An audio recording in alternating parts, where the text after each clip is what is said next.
Hello, and welcome to the Chevalier Sister. My name is Aubin Elise, and I'm the author of The Second Nature of Indigo, a coming-of-age murder mystery novel set in the Victorian era.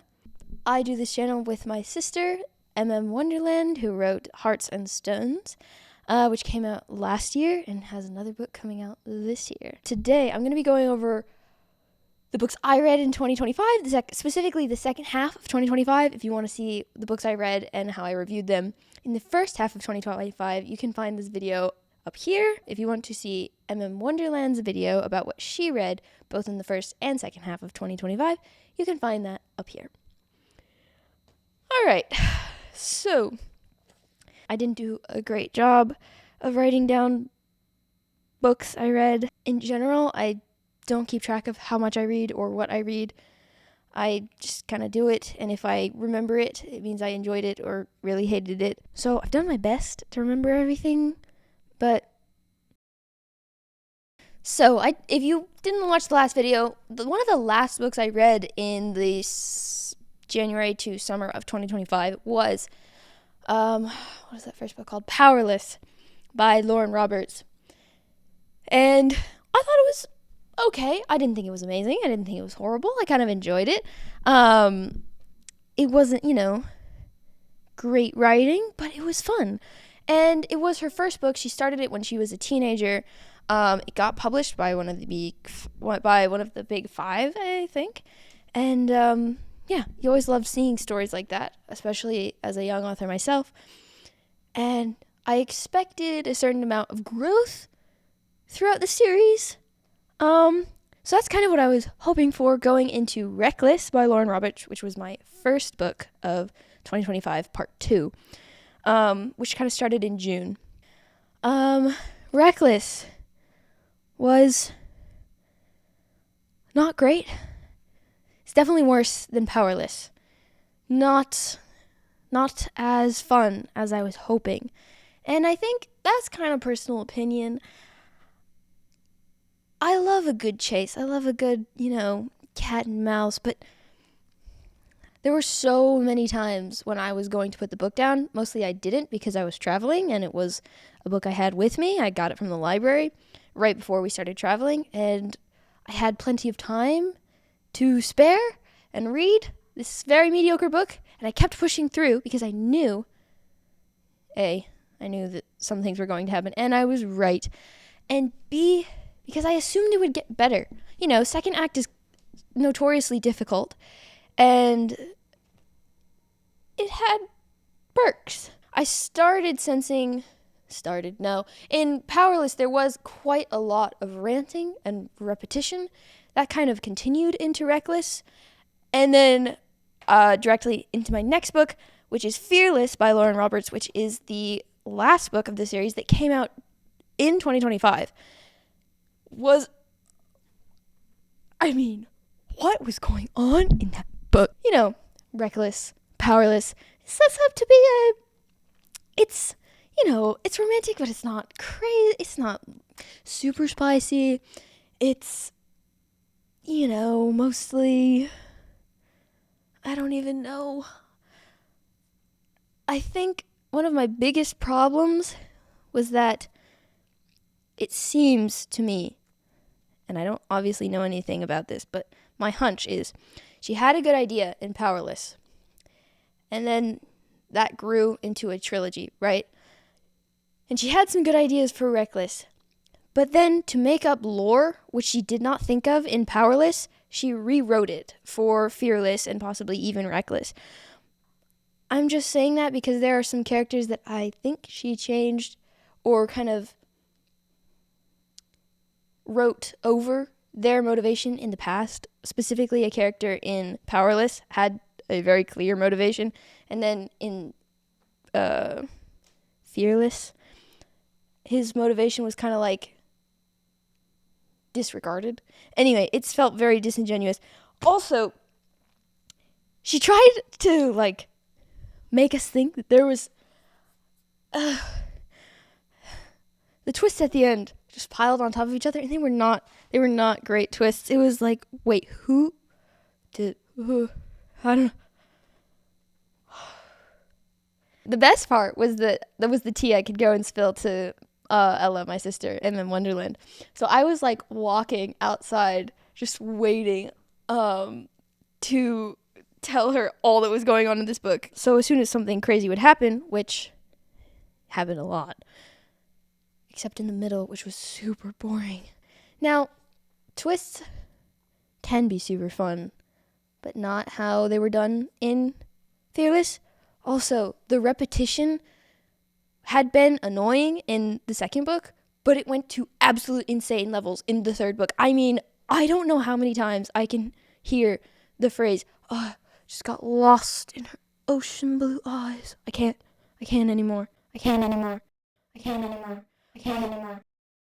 And I think one thing that I really liked about Lauren Roberts was that she creates all these like informal, casual interactions that you could actually have in real life, so they feel very real. But the problem is, it's overshadowed by false stakes and tension, which is then completely disregarded at like 80%, 90%. Anyway, I remember the moment it happened. I just didn't like, the choices weren't consistent, and that makes me annoyed whenever I'm reading books. Not to mention the choices were insane. So, didn't love Fearless very much. Would probably rate it a 2 out of 5 stars, which is a shame because when I opened up the book, which was like brand new at my library because it just came out, the first prologue was written pretty well. And I was like, man, she's gotten so much better at writing. And then I don't know where it went. It's kind of common, I think, at least for me, to really work on that opening scene or opening sequence. So that can be a lot more polished than some of the stuff later on. I was really hoping for more. Alright, moving on to a series I enjoyed way more. Fable, Saint, and Namesake by Adrienne Young. Now, I had the pleasure of seeing Adrienne Young in person, even before I read any of her books, when I went to go see Stephanie Garber in person back in September something for the release of Alchemy of Secrets. Oh, I don't have Alchemy of Secrets on here. I read that too. All right, we'll get there as well. I knew I was forgetting something. All right, so I read Adrienne Young's books, Fable, Saint, and Namesake. And that's the order I read them in, which I completely suggest. Please read them, Fable, Saint, Namesake. Saint is technically a prequel, but I think it spoils a little too much, and it fits really nicely in between Fable and Namesake. I gotta be honest, I really, really enjoyed Fable, Saint, and Namesake. The characters they make sense. They're consistent with themselves. Even Saint. I wasn't sure if I would enjoy Saint, his book, all by himself. Because you'll see why, I guess, when you read it. Which you should. But I did. It was really good. It might have been even my favorite book out of the whole trilogy. Technically it's a duology because Fable and Namesake, but anyway, Fable is more pirate-esque vibes. It's technically what are they called? They're called what are they called? I should have made notes for this. Okay, so she's a dredger, which is a really cool job, which is just an interesting place to start off a work of fiction from. You can tell she did so much research about all the different kinds of things that are going on within the world, which I really, really appreciate. It just feels very real. It's pirate vibes, and I love pirate vibes. So that was just fun to be in. And it's a little bit fresher than maybe the world of Powerless. I also thought the line work was better than in the Powerless trilogy. I remember there were notes I had, but it's not as repetitive as Powerless. Oh my gosh. My next one was Name of the Wind by Patrick Rothfuss. Actually, I probably finished Alchemy of Secrets before Name of the Wind, but we'll just go in the order I've already stated. So, Name of the Wind is probably one of the most anticipated books on my list. It's crazy long for me. 36, 39 hours? No. 29? Almost 30 hours. Despite all the hype from my family and all the hype that you've probably heard about, I had a really hard time getting into it. The beginning, opening portion the setup of the book takes a very long time. So if you're like used to the pace of YA and you want the story to start within the first scene or within the first 30 chapters, then you're probably going to be disappointed by Name of the Wind. However, it is such a beautiful world. It is vast and so well thought out, and it's like you can tell he spent so much time figuring out every little thing, and that gradually began to attract me so much. Also, the character of Kvothe is completely fleshed out. You can understand the basis for all of his decisions, and not a lot of them, but some of them are quite annoying, but not in a bad way. I would say it's a good balance of like moving the plot along, but not making me shout obscenities. You know what I'm saying? I will say you get so invested in the book, for me, that the stress levels get very high at certain points. I feel like I'm there, and it's like, oh no, it's all going wrong. But it is so well written. The idea, the concept of the story is fascinating, which I really like. And the way it's told is probably the most beautiful out of this entire list by far. The line work is amazing. It's phenomenal. Oh, and there's so many subtleties about it. Like, more than any book on this list, Rothfuss gets subtlety, and it is something that I crave in what I read. And yeah, he delivers 100%. I am making my way through Wise Man's Fear very, very slowly. My family makes fun of me. But it is a 40-hour long book. I mean, that is a long book. But I'm doing my best.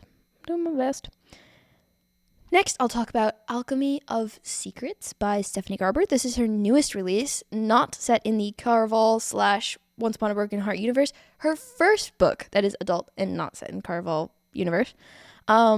So that was really cool. It was super awesome to hear her talk about it. Oh, I should have my copy up here because it's gorgeous. Oh la la, isn't it so beautiful? Yes, it is. And look, it's signed. The story was very fast-paced. It's like the opposite of Name of the Wind.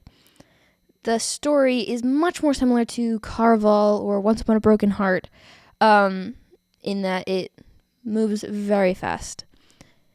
This one in particular might even be faster than any of her other works. If you're not familiar with Stephanie Garber, in general, she tends to be more fantastical and with a lot of whimsy, and there's a large sense of wonder in her books that I really, really like.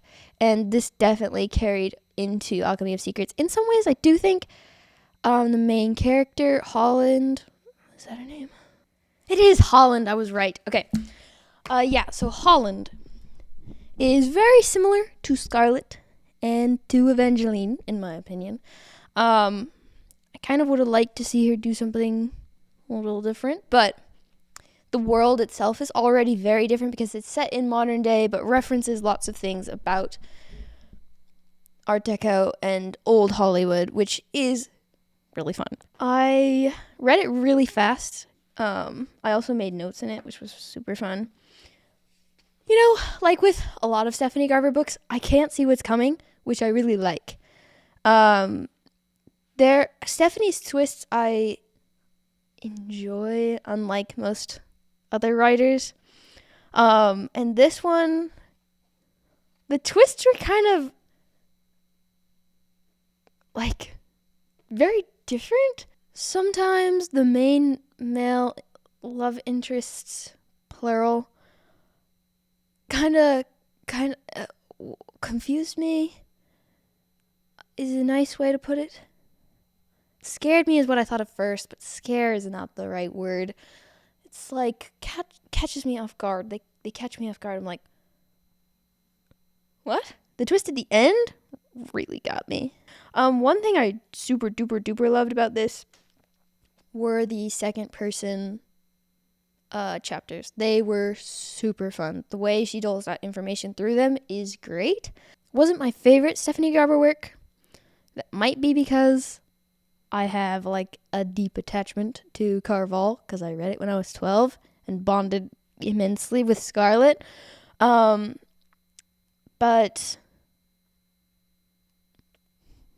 I think it would make a wonderful movie, and in fact, it already is being made into a movie. So I'm really looking forward to that. The concept is super interesting. I don't want to spoil it for you because it would be awesome to go into this book blind. Unfortunately, unlike most books, I did not go into this book completely blind. Usually I do.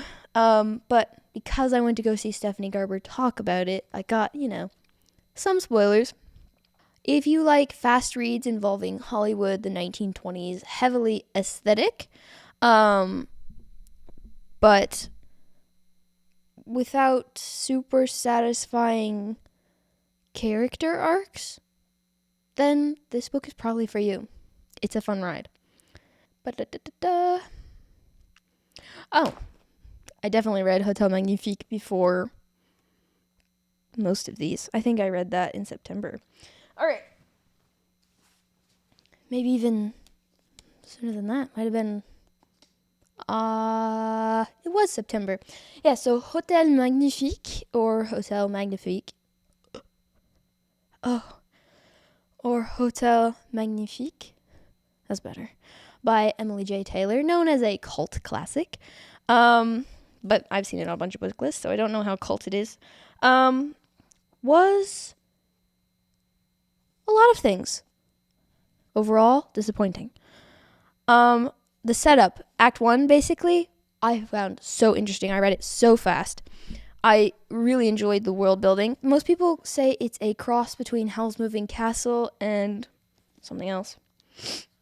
Night Circus, which I kind of get. Vibe-wise, it's Night Circus. With one aspect of the story, it's more like Howl's Moving Castle. But I would say, in general, the story idea form follows a little bit more. Another book, also by a French lady, is the one Ella and I reference all the time, Mirror Visitor. Mirror Visitor is amazing. Honestly, I'd say it's better than this, but this was still really fun. I have been craving stuff about France. When I got back from France, I looked for YA books set in France or relating to France. Anyway, I was just looking for stuff and I didn't find anything, and then I found this book, and so at first I was just having a field day, like like I can read all the French references in here, and there's so much, sometimes I would just circle and be like, oh, like, so French, which was awesome, super fun. But second act kind of killed a lot of my enthusiasm. What annoyed me the most was the decisions the main character was making, and she doesn't seem to realize the depth of her own stupidity, which is super annoying. I liked the main love interest. I kind of wished that romantic arc was a little different. Mostly I think I was just annoyed at the main character, which did not get solved in the climax, particularly because she kept making bad decisions. Also, I was able to predict most of the twists. What I was not able to predict was how stupid she was. She kept making bad decisions. Anyway, so that was annoying. A part of me wants a second one, because I would hope she'd learn, but I don't know if she will, and it's not getting a second one, so there goes that. I love this cover art. Okay, maybe not the cover art, but like the vibe in general. The vibe of the world, the descriptions, fascinating. I can really not think of that many supporting characters, but I like the one I'm thinking of. Let's see what these reviews say.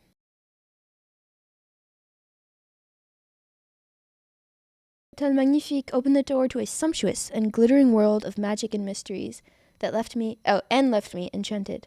Perfect for fans of Caraval. Actually, I would say that this is kind of good for fans of Caraval and the Night Circus. Like the hotel contained in its pages, Hotel Magnifique will sweep you away to an enchanting world filled with mystery and spectacle.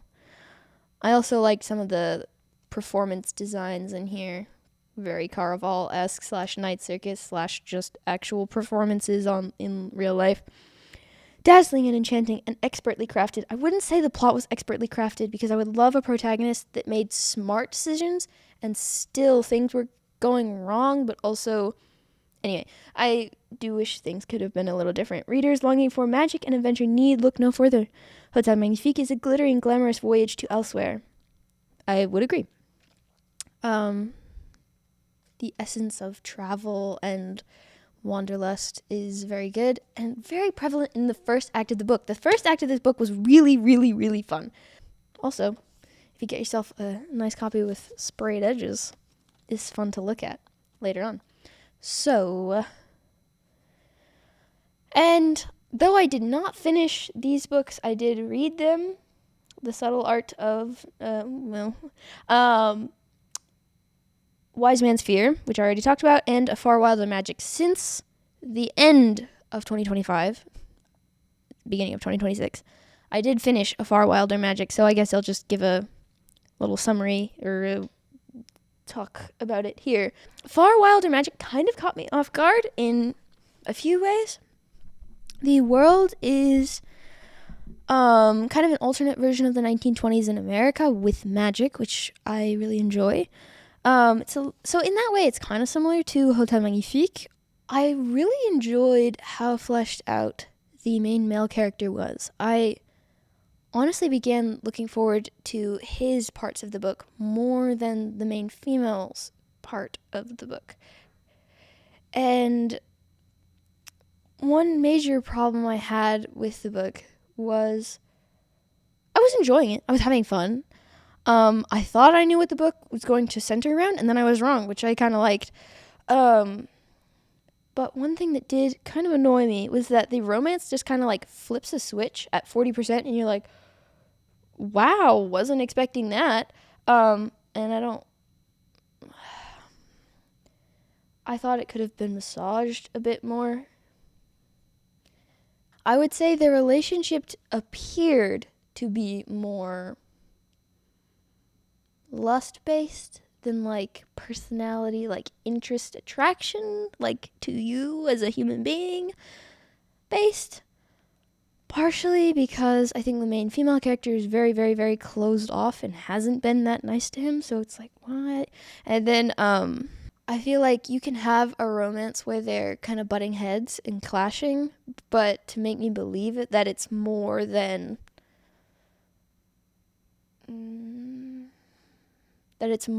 just basic smut, you have to make me believe that they care about each other. Also, a weird pet peeve that came up for me as I was reading that book was, why is it a thing in fiction that like one of the main characters is like, oh, I've never cared about someone like this way before, or like this much before. It's like, why have you not cared about someone this much?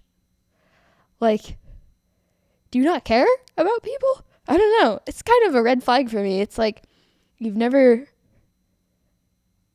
is new for you? I guess that's just me. I thought it was rather sudden. And by the end, she made me believe it. And I was rooting for it.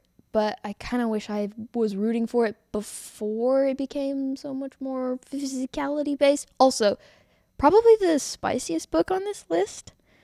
Fable and Namesake are like upper YA. And Wise Man's Fear, I know for sure, even though I haven't gotten there, has explicit scenes, but Name of the Wind isn't very spicy at all. Although there are anyway, it's a book for adults, but also the cover kind of evoked like softer, more innocent vibes. So then like getting into the book, I was like, oh, okay, all right. interesting. And it wasn't really set up originally in the Promise, Progress, Payoff, to quote Brandon Sanderson. I liked the themes. I wish they hadn't been stated so much. Oh my goodness. I feel so often, be more like Rothfuss. Don't tell me everything. Goodness gracious. I am smart. I have a brain. I can put 2 and 2 together. I understand what's going on without you having to tell me about it. There was a lot of telling. It's very blunt is the word that comes to mind, Far Wilder Magic, but so is Powerless, and so is lots of YA titles are extremely blunt. They have very little subtlety. They tell you exactly what they mean because they don't trust you to understand it. I don't know. This is me turning into a grouchy editor. Anyway, favorite book of second half of 2025 was Name of the Wind. Was great.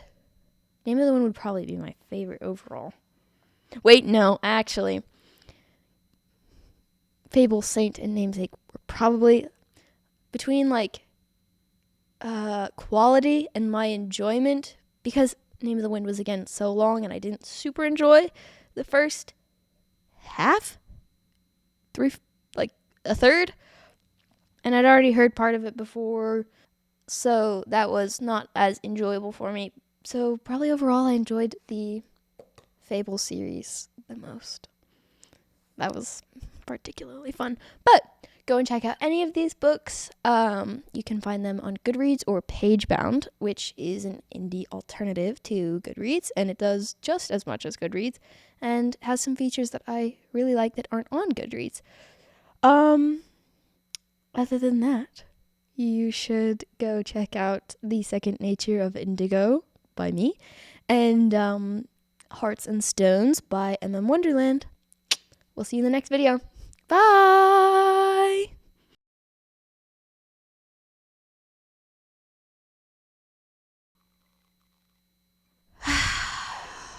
I just didn't think it would happen so soon. That's actually incorrect. Do you guys like content about me being a grouchy old editor? I have reasons for disliking it. I'm not trying to be mean. You know how your mom or your grandma or your dad, my mom and my grandma do this, they talk to the football players when the football game is going, or the soccer players, or the whatever. They're like, no, don't do that. It's kind of like me with books. If you want to check out content about editing or how to raise the quality of your writing, then you can check out our writing playlist up here, and we'll see you over there. Bye! Part 2.